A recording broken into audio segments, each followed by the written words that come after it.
To inspect the wheels and brake system and perform a tire rotation on your RZR XP1000, follow these steps.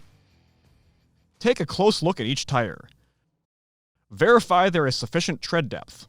Tires should be replaced once they reach 1/8 inch or 3 millimeters of tread depth. Inspect for damage that may compromise the integrity of the tire. Next, inspect the tire pressure and verify it is set to specification. Reference the owner's manual or the tire pressure label on your vehicle for the correct specification.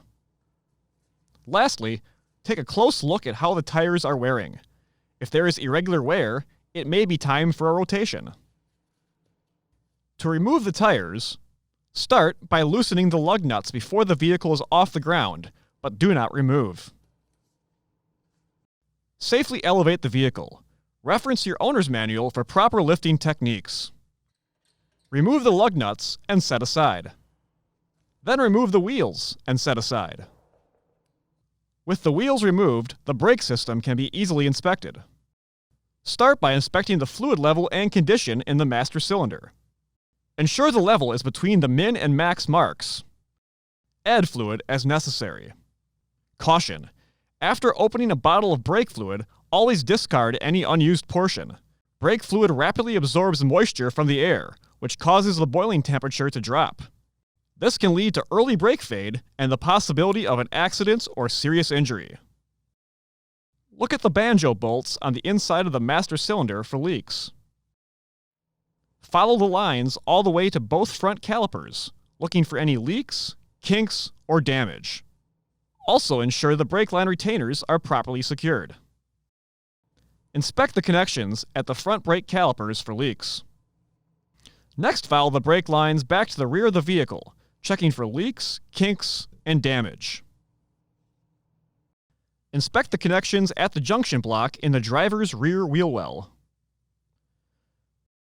Follow the brake line to the rear brake calipers, looking for leaks, kinks, and damage. Also ensure the brake line retainers are properly secured. Inspect the rear brake calipers and connections for leaks. If inspection reveals any concerns, do not attempt to drive the vehicle. See your authorized Polaris service center. Next, take a look at the brake pads and rotors. Caution: brake rotors can become extremely hot after operation. Allow the rotors to cool completely before performing maintenance to prevent the risk of burns. Check the brake pad thickness using a suitable tool. Be sure to check the thickness on the inside pads as well. Replace any brake pads that are worn beyond their minimum thickness. Next, use a brake rotor measuring tool to measure the thickness of the brake rotors. Replace the rotors if they are worn below the minimum thickness. Once the brake system inspection has been completed, the tires can be rotated and reinstalled. Rotate the wheels as needed based on wheel configuration. Caution: due to different configurations, some wheels may not be able to be rotated. Always pay attention to all markings and directional indicators on the tires. Install the wheels on the vehicle and hand tighten the lug nuts. Safely lower the vehicle until the tires begin to touch the ground. Reference your owner's manual for proper lowering techniques. Torque the lug nuts to specification in a crisscross pattern. Lower the vehicle completely.